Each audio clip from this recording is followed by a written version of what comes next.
Hi, I'm Jane Whitney. Welcome to the Common Ground podcast. On every episode, we bring together diverse voices from across the nation to discuss the most pressing and controversial issues of our time, issues that make a difference in your life. On September 26th, climate czar John Kerry, activist Bill McKibben, and an all-star panel talked about our last chance to save the planet. For some who doubted that climate crisis is real, this past summer was a wake-up call. Catastrophic fires, floods, hurricanes, and extreme heat ravaged the globe. For the skeptical, the reality of what our dangerously warming Earth looks like finally hit home. If the bad news is that we're at code red to save the planet and ourselves, the good news is we can still beat the clock if we act now. Here to tell us how is an all-star intergenerational panel we are absolutely thrilled to have with us. Gia Bastida, founder of the Re-Earth Initiative. Katharine Hayhoe, an evangelical climate scientist. Bill McKibben, the Paul Revere of the climate crisis. And Andrew Zimmern, James Beard Award-winning chef and climate advocate. But before we get to our panel, here's what Special Presidential Envoy John Kerry had to say when I interviewed him about this issue earlier this week. Secretary Kerry, we've been hearing about climate change for so long that a lot of people have just tuned it out. But in the wake of a summer that saw apocalyptic extreme weather, suddenly alarm bells are being sounded, and you're hearing President Biden talk about the fact that we're at code red, or UN Secretary Attorney General Guterres is talking about the fact that we're out of time. For people who don't know what to think at this point, can you help put those warnings in perspective? We're in the critical decade. We have to be able to reduce emissions by a certain amount.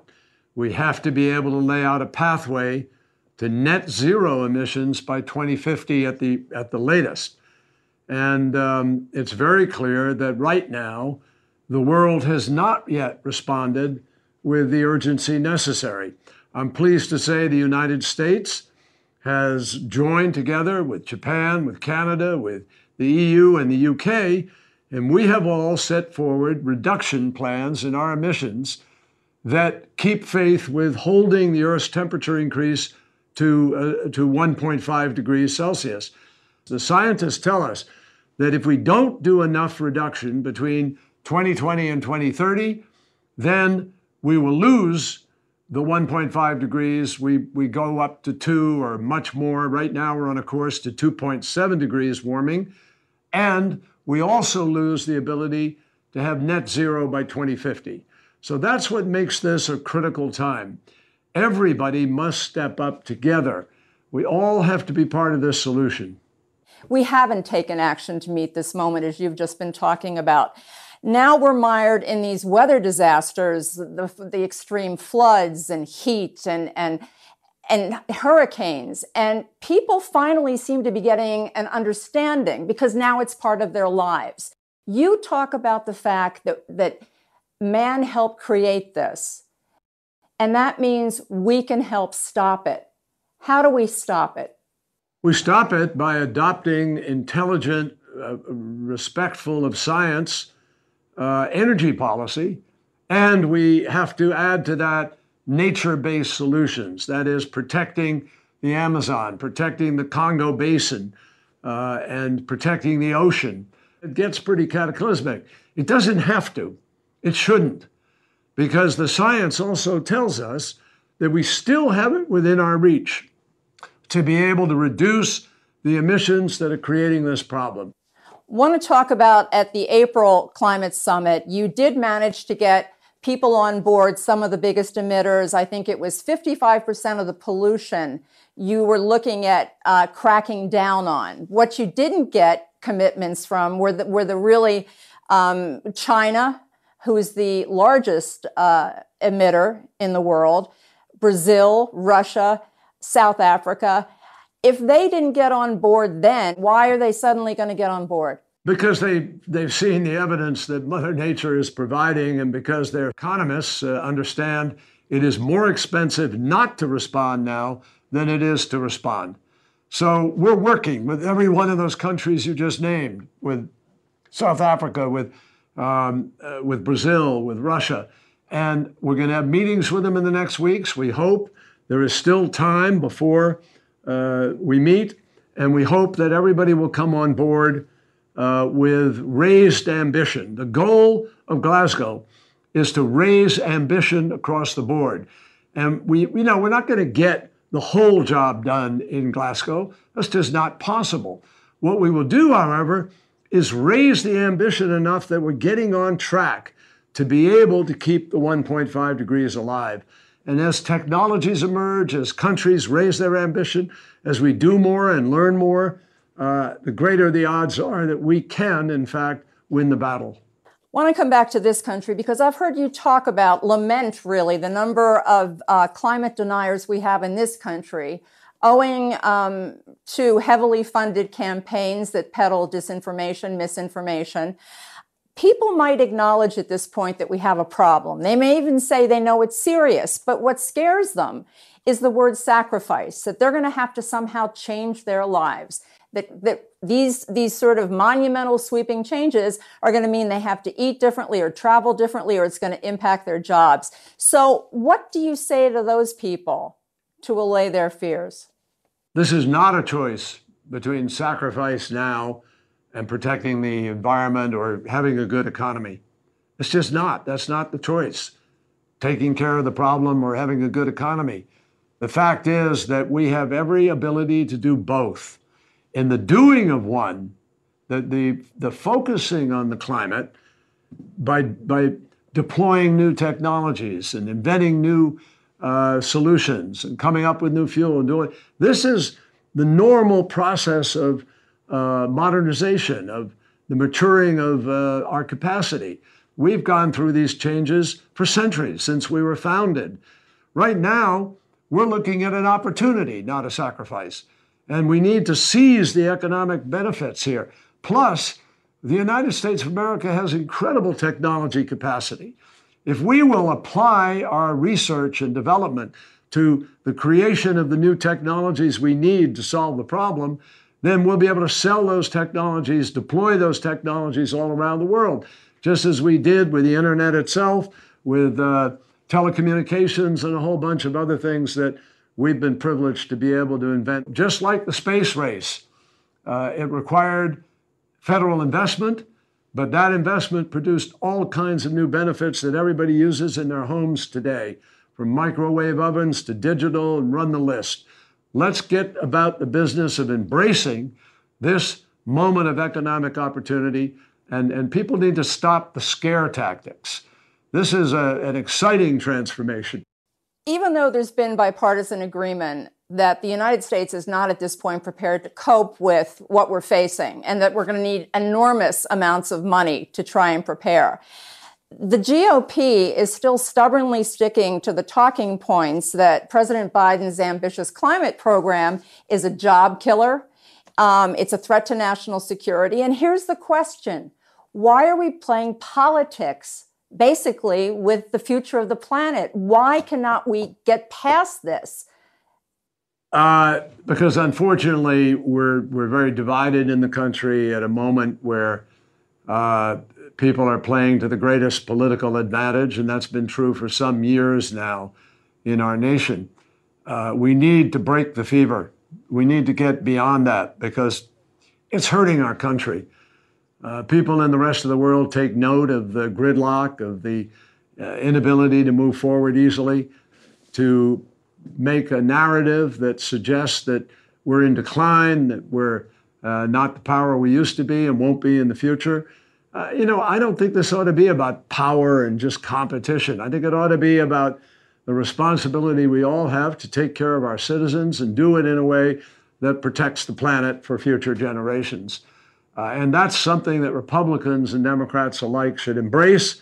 And I think more and more Republicans are, in fact, finding that the evidence that Mother Nature provided this past summer is very powerful. It affected their states, their farmers, their citizens. And I think more and more people are looking for a way to try to deal with this challenge. Last question. You've been very generous with your time, and we appreciate that. You made a powerful statement when you signed the Paris Climate Accord on behalf of the United States. What is your sense of whether we're going to make this deadline? What does your gut tell you? I'm not going to make judgments about what is going to unfold over a period of time ahead of us, except to say that we can do this. That's the important thing for everybody to understand. This is not something that's speculative. The science says if we make the right choices, we can do this. But we have to do so much more than we are doing today. We lack not the capacity, but the willpower. And that's one of the reasons why we gather at a meeting like Glasgow. It is to summon all together collectively the power of our ambition and capacity to be able to get the job done. It'll unfold over the years ahead. And the question is, how many people will step up to make sure that nobody's left behind in that race? Secretary John Kerry, we thank you for joining us today. We thank you for what you're doing on behalf of future generations, this generation, and the planet. And we thank you for your lifetime of service. Thank you very much. Thank you. So we just heard Secretary Kerry's top lines and where he thinks we are in this whole fight against climate crisis. Gia, young people have been an enormous force in terms of actually getting things done and getting people to hear how serious things are. You say the biggest problem isn't denial. I've heard you say that it's apathy and that people you call doomers are the worst offenders. What is it that young people get that doomers don't get? Well, I think that, as you mentioned, our biggest problem is apathy, meaning we know what the problem is, but we're not doing anything about it. The reason why we're not doing anything about it is because climate communication about what we can do as individuals, our society, is not accessible. And I think that one of the strengths of youth right now is that we are taking all of this information, scientific information, political information, and being able to share it and talk about it in clearer terms. So I think that what youth get that other people don't is that we have a timeline, and that timeline is in our lifetime. The IPCC tells us that we have just 7 years left to have our carbon emissions to stay below 1.5 degrees of warming. And we are taking that seriously. We're taking that as a deadline, and we're taking our civil responsibility of going to school and disrupting it to call attention on the fact that we are fighting for our futures. Bill, you are the other end of the spectrum from Gia. You've been at this a fair number of years. It was, I think, 32 years ago that you published the first book that really got people's attention, The End of Nature. And at the time, you said that to be a dispassionate observer on this issue was fundamentally immoral. And so I just want to ask, because I've wondered this about you, somebody who's been doing this for so long. Did you ever think that it would be this difficult to convince people basically to save themselves? Well, we spent a long time, I think, thinking that we were engaged in a fight, in an argument, Jane, an argument about data and reason. But at a certain point, it became clear that that was over and that we'd won, that, that it was abundantly clear what was happening, but that was not leading to change. And that's when we began to realize that we were in a fight instead of an argument, and it wouldn't be decided by data and reason, that it was about money and power, which is usually what fights are about. The other side of this fight was the fossil fuel industry, which we now know knew everything there was to know about climate change back in the 1980s, but just decided to lie about it in a series of cover-ups that have cost us 30 years of dealing with this crisis, time that we will never get back, and time that's of the essence because this is a timed test. If we'd done what we should have done when we realized we've had a problem, then people like Gia would be able to be looking forward to their lives now, not free of the specter of global warming, but confident that we were moving in the right direction. Instead, they have to deal with the overwhelming danger that we've waited too long. And that's why it's so moving to see their work. I guess the other thing is that you've seen people not really understand what this is about. It's sort of an abstract concept to them until we mention all this extreme weather that's been happening, and then they can relate to that. So they don't really grasp the concept that we could be out of time And I think that was UN Secretary General Guterres who said that recently. What is your definition right now of where we are and what out of time really means? Look, climate change is a math problem above all else. The Intergovernmental Panel on Climate Change, the climate scientists who are the world's authority on all of this, have told us that we have until 2030 to cut emissions in half from where they are now. That's 8 years and change away. That's a huge task. We're aided in this task by the fact that engineers have dropped the cost of solar power and wind power by 90% in the last decade. It's now the cheapest power that there is on the planet. But none of it comes easy because on the other side constantly is vested interest, determined to keep us from changing the business model of the fossil fuel companies, even though it's now clear that that business model is going to break the planet. And that's why it's so important that we're seeing great activism and great leadership from people like Professor Hayhoe in Texas, in the heart of the hydrocarbon empire. Her new book is really, really important and very worth reading. Speaking of, I call her Dr. Hayhoe. I'm actually Catherine. I'm going to call you Catherine if that's okay for this particular broadcast. You personify what some people might consider an oxymoron. You are a distinguished climate scientist. You're the chief scientist for the Nature Conservancy. You are also a devout evangelical. You talk about how when you started to actually share your own religion with people in an effort to try and bridge the political divide, it was kind of like you felt like you were coming out of the closet a little bit. So give us a sense of your sort of odyssey in terms of why you started speaking about your faith in terms of climate crisis. So I'm a climate scientist because I'm a Christian, literally. I was well on my way to finishing my undergraduate degree in astrophysics, and that was what I was planning on doing, when I serendipitously took a class on climate science. And that's where I discovered that climate change is not only an environmental issue. It affects our health, the economy, national security, the safety of our homes. And most of all, it disproportionately affects the poorest and most vulnerable and marginalized people, and that is profoundly unfair. So that's what made me decide to become a climate scientist, because I believe if we truly take the Bible seriously, then we're supposed to be recognized by our love for others. And how loving is it to just sort of stick our fingers in our ears and cover our eyes and pretend that we don't see this huge global problem that is already causing untold suffering today? Now, it's my understanding one of your first converts was actually your husband, Andrew, who's also an academic. He's a professor, but he's also a very influential pastor. He has a great following. And you actually had to convince him about climate change? Well, I wouldn't say I converted him, because it isn't about conversion at all. It's about showing people that who they already are is the perfect person to care. Whatever is at the top of their priority list, and of course, if they take the Bible seriously, that's a good one to start with, but it could be the fact that they are a parent, that they enjoy a particular outdoor activity, that they are fiscally conservative, or they live in a certain place, or they have military experience.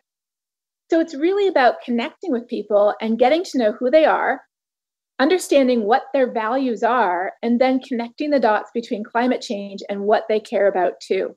So with my husband, it was actually a lot easier than most of us have it, because we were very much on the same wavelength in terms of, we both worked in academia, we both believed the same things theologically, and I knew he was a really smart person. He didn't doubt climate change because he didn't understand data and statistics. He, like so many, had heard information from people and sources he trusted saying it wasn't real, and those scientists are just making it up, and the only way to fix it is to destroy the economy. So when we start conversations with something we agree on, and when we offer positive, constructive solutions that they can get on board with, that's often where so much of the denial just evaporates. So what's the biggest mistake we make in terms of trying to persuade somebody else that climate change is real, and in fact, taking it a step further, that a great deal of it was created by us, basically? You've already heard this answer from Shia and from Bill in two different ways, which is awesome. We're all sort of singing off the same sheet, but different parts. And that is, we often begin by arguing over facts and data. We think they have to agree with everything the latest IPCC report said before we can move on to talking solutions. And the reality is, as I talk about in my book, often agreement on solutions eventually brings people on board with the science. We're starting the arguments and the discussions the wrong way around. We have to begin with the heart rather than the head. We have to begin by talking about positive, constructive solutions and impacts that affect us. The science can follow. See, that's why I was excited about this show, because all of you are such uniquely gifted climate communicators. And I mean, in doing the research for this show, I'll be honest, I saw this issue in a totally different light, which brings us to Andrew Zimmern.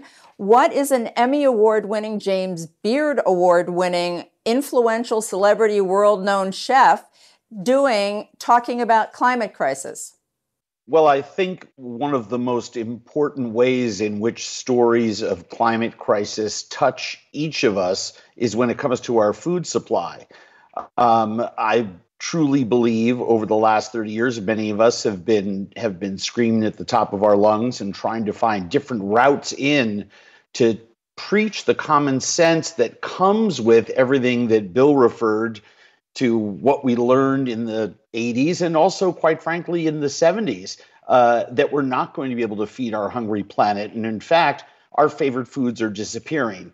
With movement in weather, it's very simple. What used to grow in one place no longer grows there. Where soft rains used to fall up here in Minnesota, we can no longer harvest as many apples because hard rains are coming at the end of the season and causing huge stem end cracks. In Apalachicola, the largest oyster bed, most productive oyster bed in the history of America, that at one point was responsible for over 10% of all oysters harvested in North America, is no longer productive. Zero. There are no more wild oysters in Apalachicola Bay, and it's simply because there's less rain there, so the water became saltier, and predators moved in from deeper waters and eliminated them. We are going to lose, I believe, many other foods near and dear to people, coffee and cacao. Cacao is extremely sensitive to humidity and to temperature, and we're just not going to be able to support the production of cacao that the world wants.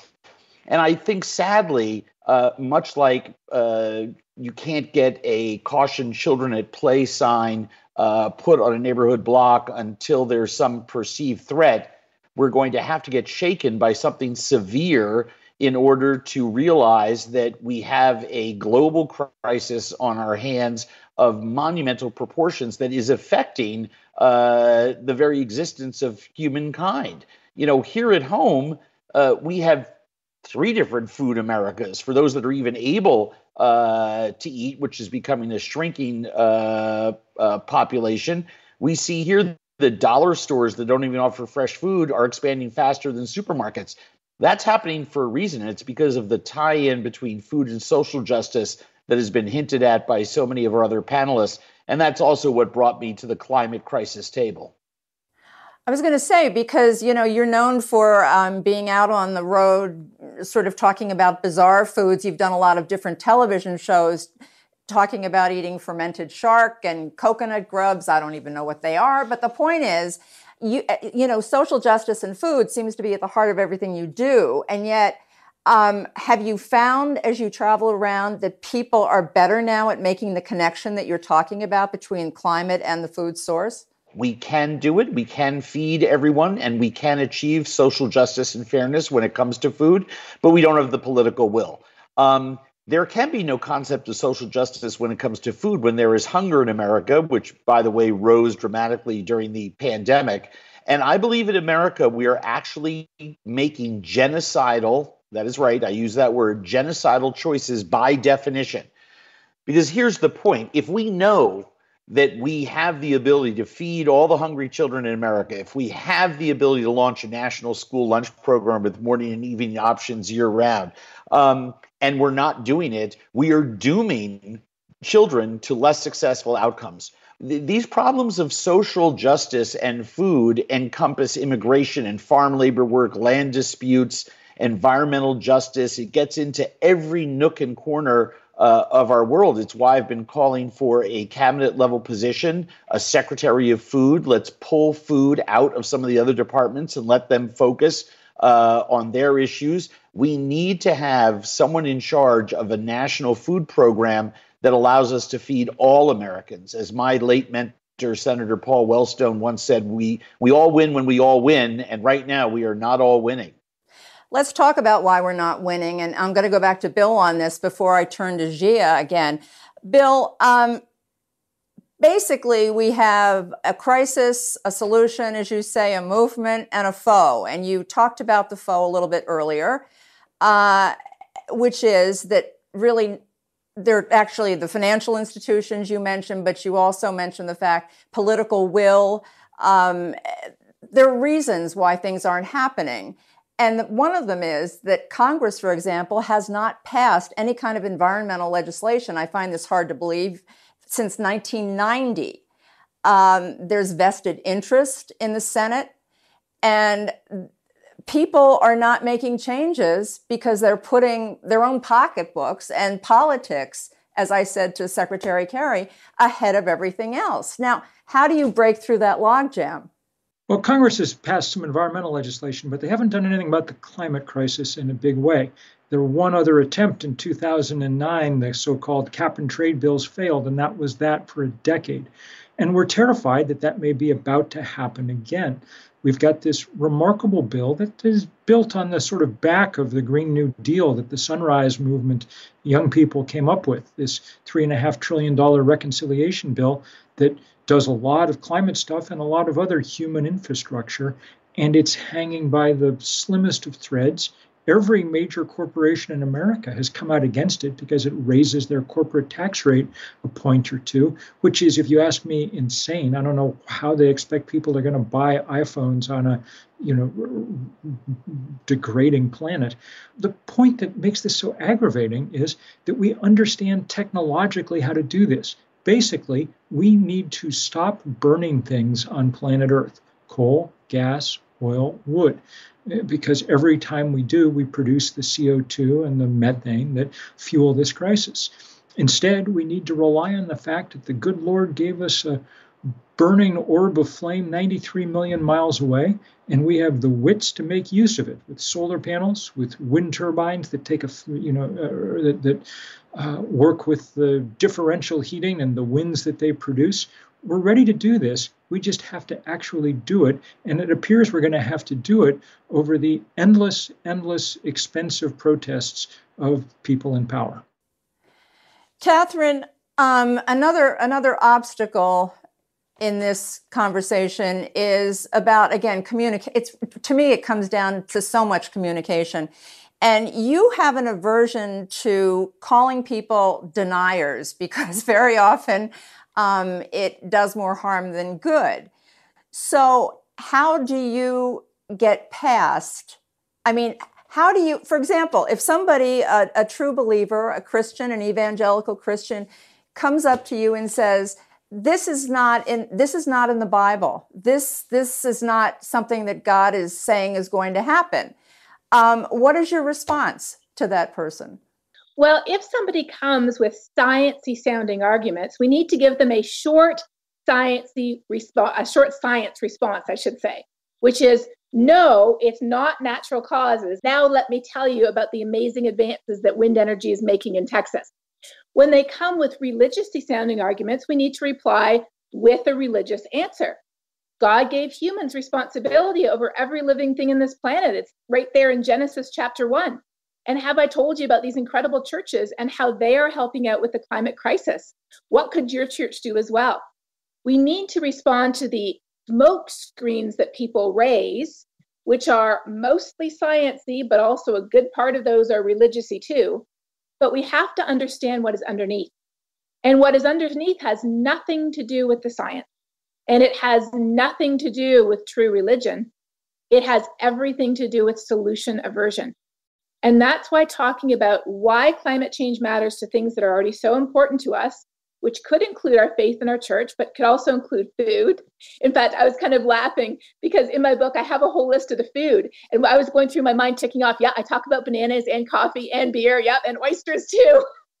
Food is affected, our children are affected, our health is affected. Climate change is also a justice issue, a humanitarian crisis, and a poverty issue. Start with something we agree on, connect the dots to how climate change affects it, and then always offer positive, constructive solutions, which could range from something you're doing yourself to something that you know an organization you're involved with is doing, to something that you've heard of other people are doing, and you think, well, why can't we do that too? That's how we change minds. Andrew, at this point, turn to you about something that you have talked about extensively, farm workers and the danger that they face. And many of them are children and some of them are the elderly.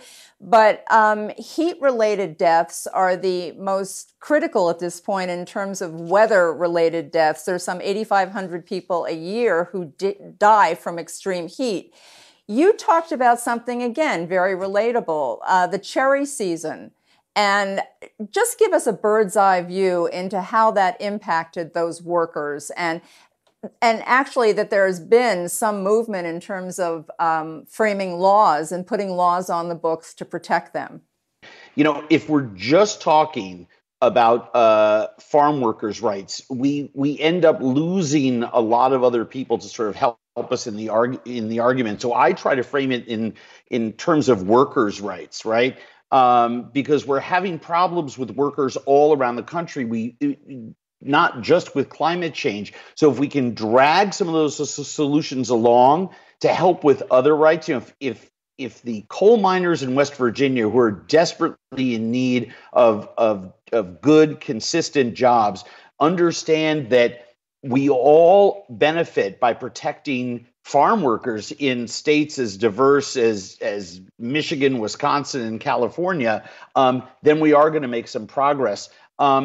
You know, workers' conditions worsen as climate changes, right? But what is shocking to me right now is that the number one work-related cause of death amongst farm workers used to be tractor and equipment injuries that got looped into, driving problems when it was really just working around some very dangerous mechanical equipment. The number one cause of death amongst farm workers over the last couple of years is heat stroke. We are putting people at tremendous risk, and there's a silver lining to the pandemic. It was the education of so many people about the conditions in meat plants all across the country, people working under horrific conditions, and in our farms and fields.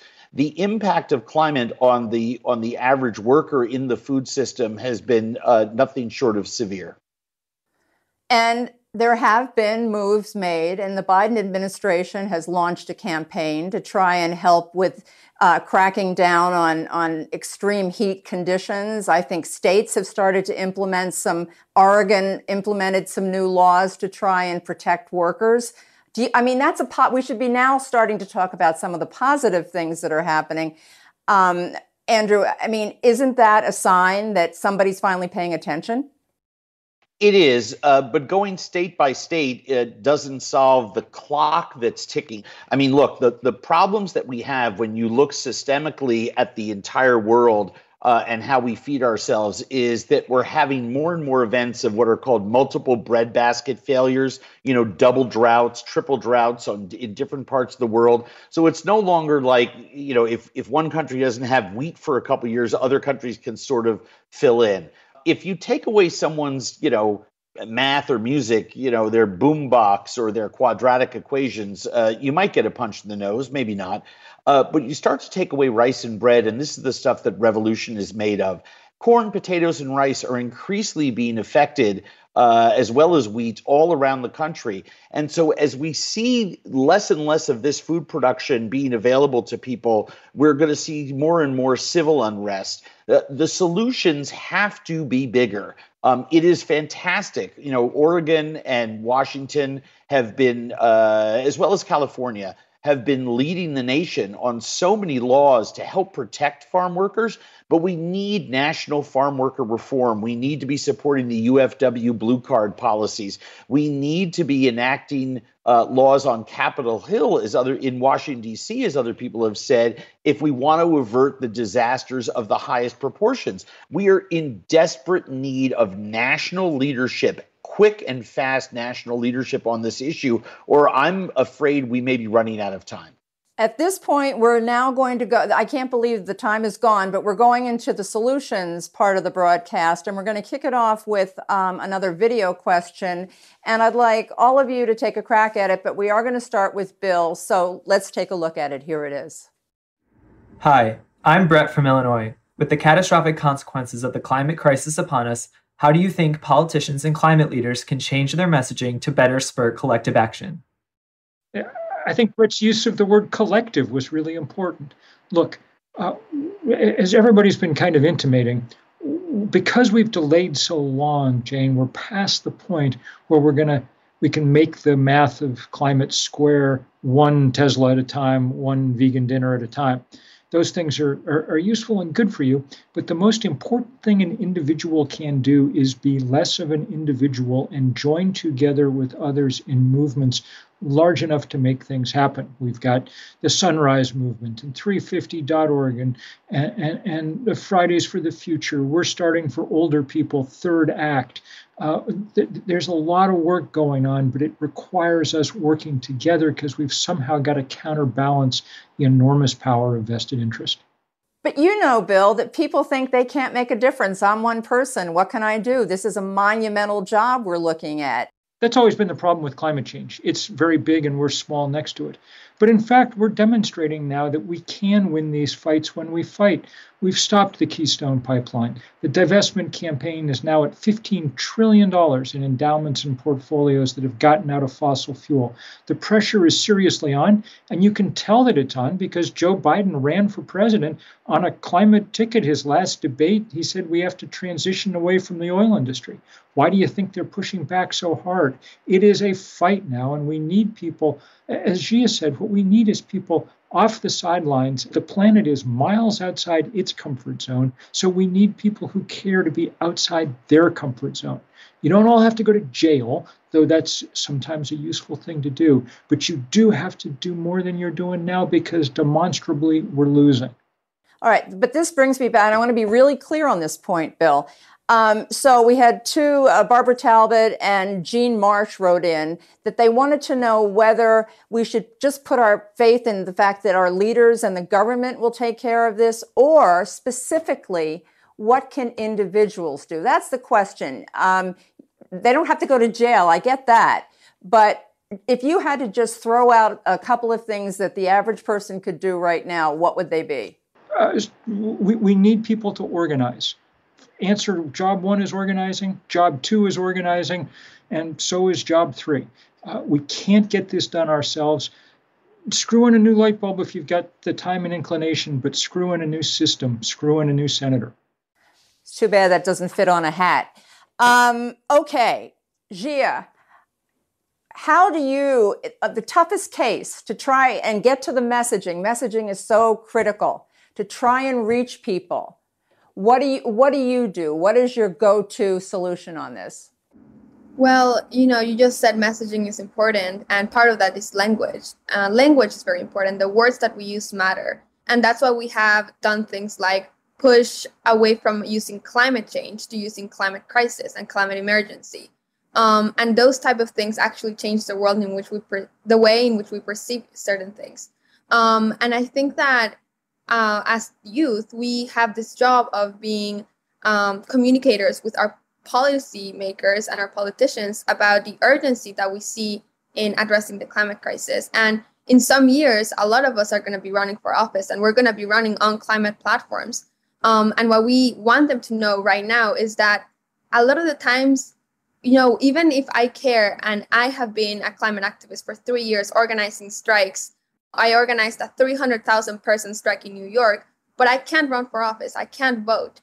And that's why we have to be effective in our messaging to policymakers, saying, we are the generation that votes next. We will not vote for you if you don't run in a climate platform. We deserve a future. We deserve a present. In New York City, which is where I am right now, there is a lot of air pollution. There is talks about sea level rise, and talks about only protecting Lower Manhattan and the financial district and not caring about communities like Coney Island. So we have to be precise in what our demands are. And our demands is to leave fossil fuels behind. I think we had an era of fossil fuels, and we as humanity have, done a lot with that. And now it's time to transition out of that era. And I think we can do it. We have technology to do it. If we employed all of our existing climate science right now, by 2040, we will be in the world that we want to be in. So I think that it is really important to recognize that, as Bill said, as Catherine said, language is important, organizing is important, and intergenerational work is important. Do you ever get angry, Gia? Do you ever get frustrated? I mean, all of you actually seem so incredibly measured and even tempered. Gia, do you ever get frustrated that things aren't moving more quickly? Yes, and I think that, for the first part of the climate strike movement, we talked about adults stealing our future. And in some part that is true, but I think that we also have to realize that fighting and calling out is important, but not enough if we don't go past that and if we don't talk about solutions and implementing solutions. So I actually consider myself a climate optimist because I know that we have what it takes to change the world. I know that every single sector will be hit by the climate crisis, which means that every single sector has a responsibility and the ability to be part of the solution. The message here is that you don't have to change what your interests are. You can take your interest and do that work through a climate lens. And that is how we get systems to change. Because as we said before, individual change can seem, non-impactful. And the way in which we get the climate crisis issue solved is with system change.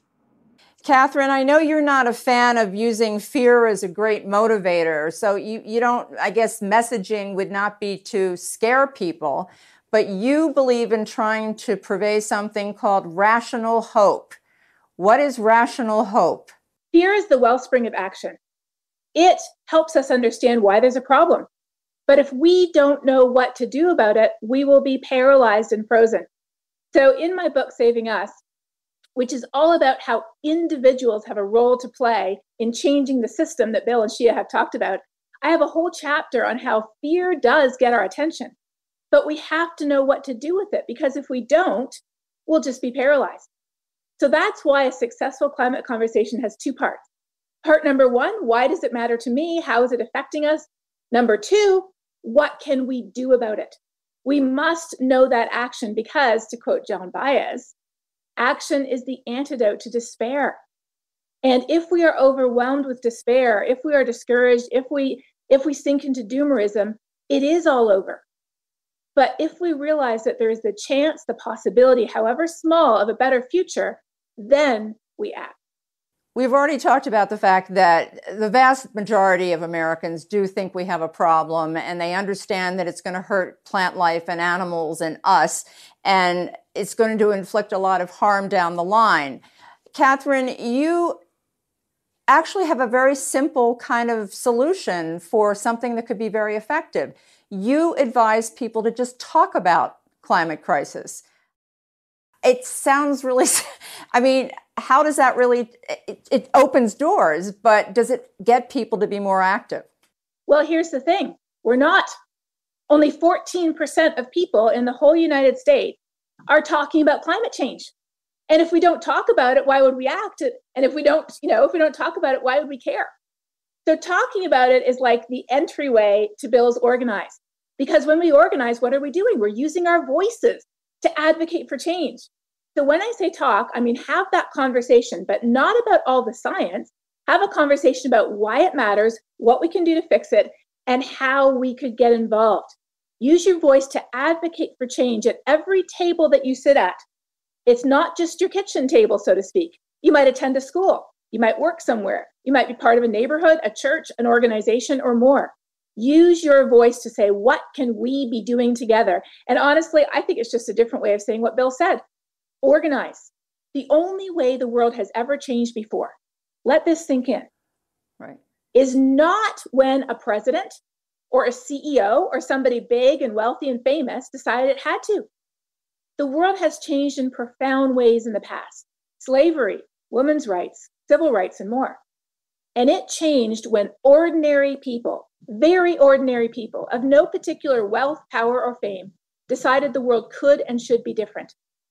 They used their voices to share that vision, that conviction, that passion with others. They got together with others, and together they organized, they petitioned. And you know what? They eventually changed the world. So we ordinary people, we're the only ones who have changed the world in the past like that before. And we are the very ones who must and can change it again. Andrew, I don't know. Maybe we should nominate her for that food secretary job. What do you think? I'm ready. I'll tell you, I'm of the same mind that everyone else is. But let me just go one little bit simpler, because I get this question all the time out on the road. Everywhere that I show up and begin to talk about any of my social justice passions, it's what can I do?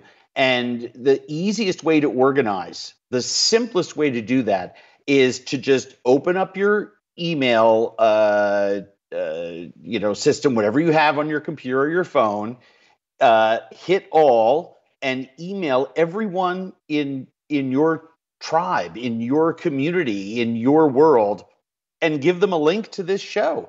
Grab an idea from one people, grab one of the books that are written by this folks, put a link to Gia's organization in that email and just say, hey, here's something I learned that was fascinating, and I'm going to be taking some action on this. A guru of mine once told me long ago, you can't think your way into right acting, but you can act your way into right thinking. And so by sharing that passion, by putting it out there, by evangelizing and advocating, we can get more people involved in what I do agree with the doctor is going to be a necessary groundswell of humankind insisting on change. The other way that we do that in America is at the voting booth. Sadly, with gerrymandering and other voter suppression tactics, we find that it's increasingly harder for people who care about this issue to get out there to the polls. So we need to be fighting that as well. The most important thing that we can do, you were referencing everybody running for office, is to be supporting candidates at the municipal level, not just the federal level, but the city, state, and federal level, who share our passion for a clean and green future. That is absolutely vital. We can do this. It is within our frame of reference, and it is within our grasp to do this. We just have to remember there is a clock ticking against which we must be operating. Since I'm with you at this point, Andrew, we are up to final questions. I have one more question for each one of you, and I'm going to start with you, Andrew. I watched a segment you did. You made a meal with, I'll call them endangered foods. It wasn't fermented shark. It was wild Alaska salmon and green beans and sweet corn and chocolate chip cookies. And you made the point that who knows how long these ingredients are going to be around. You have a teenage son, Noah, I think. And my question to you is, how much hope do you have that by the time Noah has children, grandchildren, that those ingredients will be around?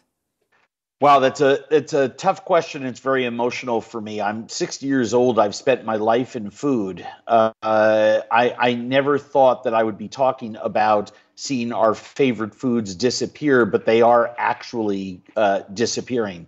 There really is essentially very few, if any, fisheries for wild salmon. Chocolate is endangered. Wine is endangered. Certain beans and vegetables are endangered. I mean, the list of foods that are endangered run into the hundreds and hundreds. And when you look back at history, so many of foods, we have almost literally eaten to extinction. The climate crisis is going to hurry that process tremendously. But I'm extremely hopeful because my son makes better food decisions about what to eat than I do. I listen to Gia, and I am reminded that it is her generation of people here in this country that are going to drive that change. I'm 60. My generation, we had the ball, we dribbled down the down the court, and we lost it out of bounds. I believe in the next generation. I support the young people in some of their more radical ideas about change. I am a positive person. I don't believe the glass is half empty or half full. I believe the glass is refillable. And we can solve this problem if we get into action, which is why enrolling other people into this cause is of such vital importance. If we do that, my son will be eating chocolate chip cookies made with real chocolate when he is my age. If not, sadly, cacao will be gone. Bill, in a variation on what Dr. Martin Luther King said about the quote about the arc of the moral universe, I think you did the variation to say that the arc of the physical universe is short and it bends towards heat. And following that, basically, if we don't win this, there's no other option at this point. I know you don't make predictions. I've watched enough interviews with you to know that. You have a wonderful daughter, Sophie, who's out on her own at this point. But again, that's got to be a concern of yours as to what the world is going to be for her future. How do you think this is going, Bill? I think it's up to us to make it go or not go. And I'll just give you an example. Andrew talked about being 60 and giving the fight over to younger people. I understand what he's saying, but they need our backup. That's why we've started this group Third Act. And on the end of October, we're going to be following the young people who are taking on the big banks that are funding fossil fuel. It'll be great to have them surrounding Chase Bank and Citibank, because these guys have lent hundreds of trillions of dollars to the fossil fuel industry. But those banks will also pay attention if some of us who are of the age to have retirement accounts in their vaults are backing them up. This is going to take everybody, and it's going to take everybody doing more than they're doing now. And we'll do our best to bend the curve. We don't know at this point because there's a lot of physical momentum in this system. It's not a good sign that the Arctic has melted, but it is a good sign that people are coming together to put on the heat themselves. Catherine, I know that one of the questions you get asked most often, you speak to hundreds of groups, is what gives you hope? And your son, Gavin, who's also young, is going to inherit a planet of sort of unclear, I guess, indeterminate what the future is of the planet. So I will ask you that question. What gives you hope?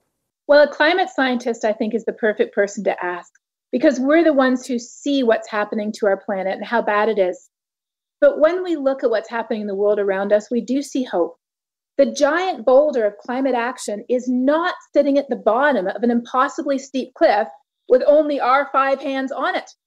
It is already at the top of the cliff. It is already rolling down the hill in the right direction.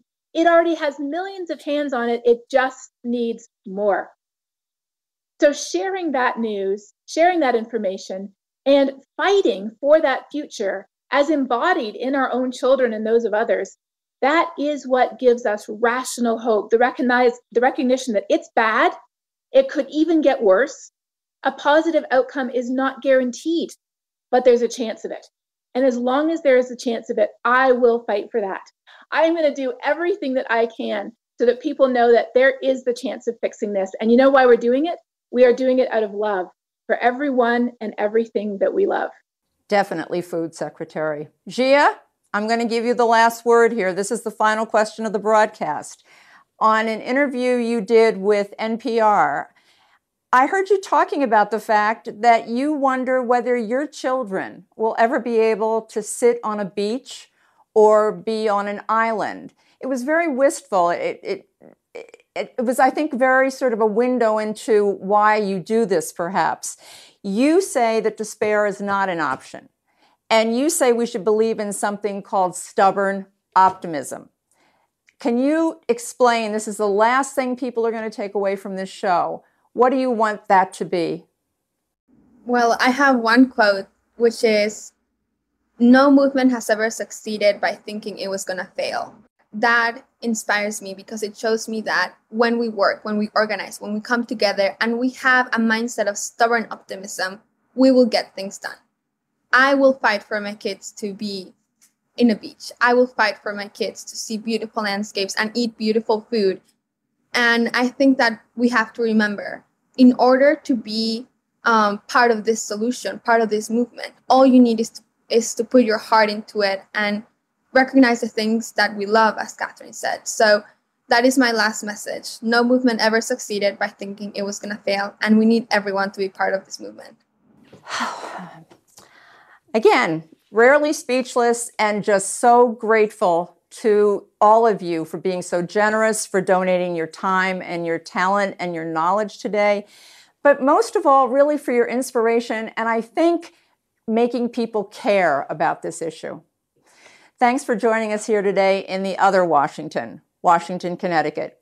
Until we see you back here next time for Common Ground, I'm Jane Whitney. Take care.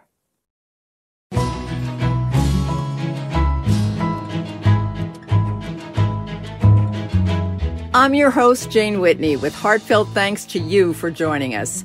Thanks as well to our distinguished guests for helping us to see a complex issue through a different lens, as our hope of finding common ground goes on.